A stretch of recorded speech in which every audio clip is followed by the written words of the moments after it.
नमस्कार। उम्मीद करता हूँ आप सभी लोग बहुत अच्छे होंगे, प्रिपरेशन में लगे हुए होंगे। प्रिपरेशन में लगे हुए हैं तो ये वीडियो आपके प्रिपरेशन को थोड़ा सा और मजबूत करने जा रही है। उम्मीद करता हूँ आप सभी लोगों को बहुत अच्छी लगेगी और बहुत इंपॉर्टेंट है। ये धार्मिक नहीं, सुधार आंदोलन, समाज सुधार आंदोलन, समाज को सुधारने के लिए चलाए गए कुछ ऐसे आंदोलन जिनका हमारी सोसाइटी पे बहुत इफेक्ट पड़ा। और इसको हम ये भी जोड़ सकते हैं कि हिंदू धर्म के समाज सुधार आंदोलन, जो कि पेपर में सर्वाधिक क्वेश्चन यहाँ से पूछे गए हैं। आधुनिक काल का इंडियन हिस्ट्री का पोर्शन भी इसको आप लगा सकते हैं, पेपर में आने जा रहा है। जीआईसी वाले तैयार हो, जीएस और एसएसटी के पोर्शन में सुपर टेट में बहुत इंपॉर्टेंट है। पीसीएस वाले एज यूजुअल इसको जरूर देखेंगे, मुझे पूरी उम्मीद है। चलिए, चैनल पर नए हैं तो सब्सक्राइब कर दीजिएगा, वीडियो से पहले नहीं तो वीडियो के बाद में। पहला पॉइंट है आप लोगों के सामने, इसमें हमने बहुत सारे वो आंदोलन डिस्कस किए हैं जो कि आधुनिक काल में बहुत तेज़ी से आगे बढ़े और समाज में जो बुराइयां थी। देखिए, हमारा मॉडर्न इंडिया में, मॉडर्न काल में अब हमारे समाज में बहुत कुरीतियाँ थी। हमारा समाज उस काफ़ी समस्याओं से, सामाजिक समस्याओं से काफ़ी जुड़ा हुआ था। उसके ऊपर रिफॉर्म्स के काम शुरू हुए और ये रिफॉर्म्स के काम होना शुरू हुए। सबसे बड़ा जो एक आंदोलन था ब्रह्म समाज का, है ना, राजा राम मोहन राय, इनके द्वारा ये आंदोलन शुरू किया गया था। यह समाज बनाया गया था, एक ये संगठन बनाया गया था जिसने ये कार्य किया। ब्रह्म समाज क्या था? ये एक ऐसा एक आंदोलन या एक ऐसा एक ग्रुप बना था जो कि पुनर्जागरण काल माना जाता है भारत का। उसके फ्लैग बेरर थे राजा राम मोहन राय, उनके द्वारा बनाया गया था। कुछ प्रसिद्ध कुरीतियों के विरोध में 1828 के आसपास राजा राम मोहन राय। क्वेश्चन एक आता कि भारत में पुनर्जागरण काल के फ्लैग बेरर या भारत में जो नया समय, नया आधुनिकता आई, उसके फ्लैग बेरर कौन थे, ध्वजवाहक कौन थे? राजा राम मोहन राय। अब ब्रह्म समाज के, अब मैं ये नहीं बताऊंगा कि एक अगली वीडियो में कि राजा राम मोहन राय या केशव चंद्र सेन या स्वामी विवेकानंद, उन पर्सनालिटीज के ऊपर डिस्कशन, यहाँ हम सिर्फ आंदोलन में बात करेंगे। तो ब्रह्म समाज के मुख्य कार्य क्या थे?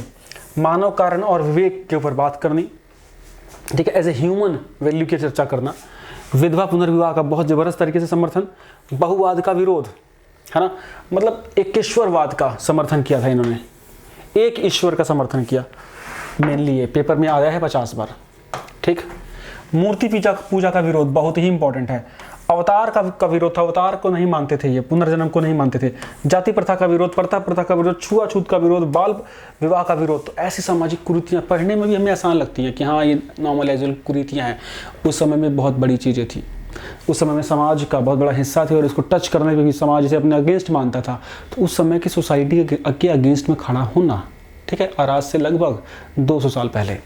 खैर, नेक्स्ट पॉइंट की ओर अगर हम चलें, इसी में एक और देखें, ये पेपर में क्वेश्चन खूब पूछा गया। कर्म और आत्मा के संचरण पर कोई निश्चित दृष्टिकोण नहीं था। कर्म और आत्मा के कंसेप्ट को ये बात करते थे, लेकिन ठीक है, लेकिन एक क्लियर इनका व्यू, परसेप्शन इस पे नहीं था। दूसरा देखें, प्रार्थना समाज। प्रार्थना समाज 1867 के आसपास स्थापित किया था आत्माराम पांडुरंग जी ने मुंबई में। आत्माराम पांडुरंग जी ने किया था, जिसके बाद 1869 में MG Rana day, Mahadev Govind Rana day ने इसके मेंबर बने और उन्होंने काफ़ी कार्य किया इसको लेके, प्रार्थना समाज को लेके। विमेन एजुकेशन के ऊपर इस सोसाइटी ने बहुत कार्य किया प्रार्थना समाज ने। एकेश्वरवाद का में फिलॉसफी में ये भी बिलीव करते थे, एकेश्वरवाद में ही बिलीव करते थे। शादी में जो गर्ल्स की एज थी उसको बढ़ाने के पक्षधर थे। कन्याओं की जो वहाँ कम उम्र में शादियाँ होती थी उसके अगेंस्ट में। विडो रीमैरिज के ऊपर बात करते थे, इसलिए इन्होंने विधवा पुनर्विवाह के लिए एक एसोसिएशन का भी निर्माण किया था। किसने? एमजी राणा जी ने ही किया था, ठीक है। तो प्रार्थना समाज का मुख्य कार्य समझ गए आप लोग। नेक्स्ट पॉइंट की ओर, यंग बंगाल आंदोलन 1820 से 1830 की ओर। बता दूं कि पीसीएस से लेके और super TET, junior super TET की क्लासेस चल रही है, डीएसएसबी एसएसटी की क्लासेस चल रही हैं, चाहे तो ज्वाइन कर सकते हैं बिल्कुल से। आखिरी समय में प्रिपरेशन को शार्प आपको करना पड़ेगा। 7678668827। अगर ये वीडियो लेक्चर्स नहीं देखने और आपको लगता है कि पीडीएफ से आप लोगों को प्रिपरेशन करनी है, तो ऐप पे बहुत सारी पीडीएफ्स लगी हुई हैं, पीडीएफ्स वहाँ से देख सकते हैं। जूनियर सुपर टेट की पीडीएफ्स हैं क्लासेस की, डीएसएसबी की पीडीएफ है, जूनियर सुपर टेट जीएस की पीडीएफ है। ऐप इंस्टॉल नहीं किया तो ऐप को जरूर इंस्टॉल कर लीजिए, एम कृति ऐप, ठीक है। अब देखिए, यंग बंगाल आंदोलन शुरू किया गया हेनरी विलियम डेरोजियो। आधुनिक काल में इनको पहले राष्ट्रवादी कवि माना जाता था। भारत का नाम अंग्रेजी लग रहा होगा, लेकिन ये भारतीय राष्ट्रवादी कवि के रूप में इनको ख्याति थी। और ये बंगाल में ये आंदोलन इन्होंने शुरू किया, यंग बंगाल आंदोलन। फ्रांसीसी क्रांति से प्रेरित होकर, फ्रेंच रेवोल्यूशन से प्रेरित होकर स्वतंत्र सोच और तर्क संगत बातों के पक्षधर थे। वैसे उस समय की सोसाइटी पे इस आंदोलन का बहुत इफेक्ट नहीं पड़ा, लेकिन एज ए होल इसने कोशिश की, इसने कि भारत के समाज में कुछ कमियों को दूर किया जाए। जनता पर बहुत ज़्यादा प्रभाव नहीं पड़ा, लेकिन आधुनिक काल का इनको पहला राष्ट्रवादी कवि भी माना जाता है भारत में।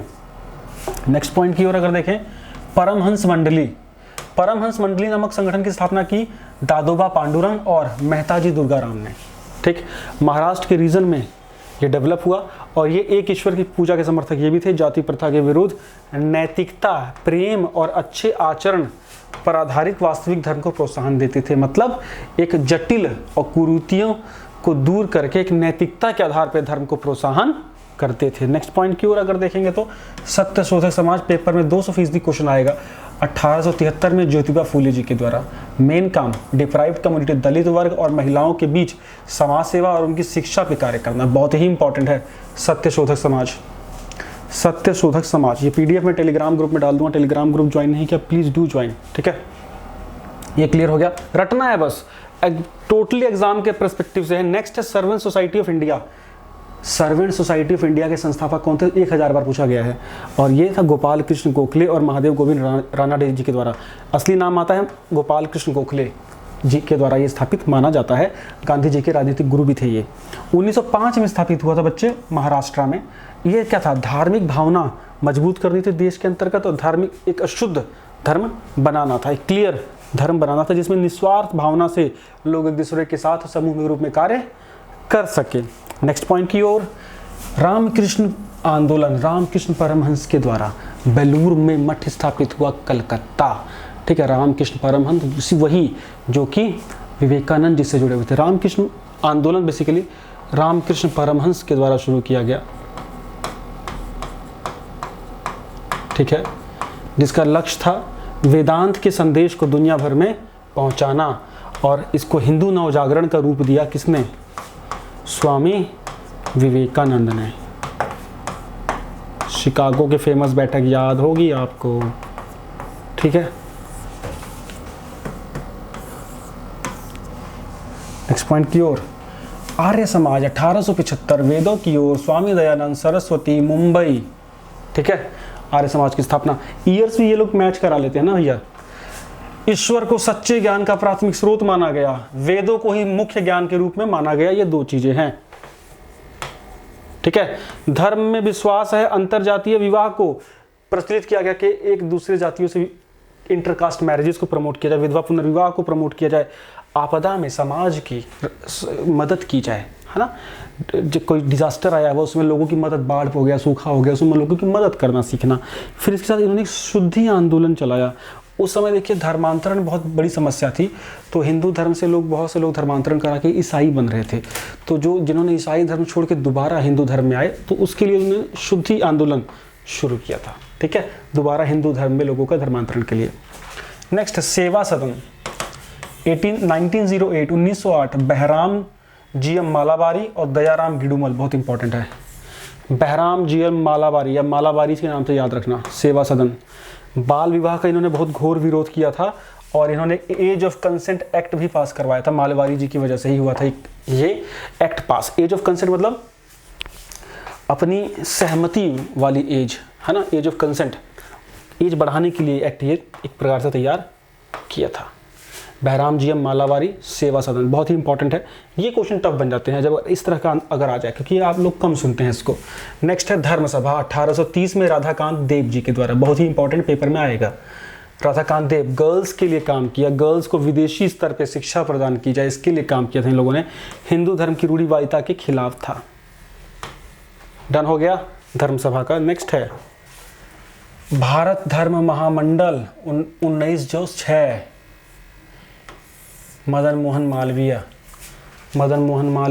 1906 है कि 1902 है आई थिंक, है ना। मदन मोहन मालवीय जिन्होंने VHU की स्थापना की थी। ये एक धार्मिक संगठन के रूप में था। सनातन हिंदू धर्म को बचाने के लिए इस आंदोलन का या इस संगठन का निर्माण किया गया था। ठीक है, नेक्स्ट है शारदा सदन 1889 में शुरू किया था पंडिता रमाबाई ने। ये भी एक सामाजिक संगठन था। कैसा लगा ये मेरा छोटा सा straight cut to cut lecture आप लोग के आगे? जो भी समस्याएं हो आप लोगों से सीधे मेरे से जुड़ सकते हैं 7678668827 पे।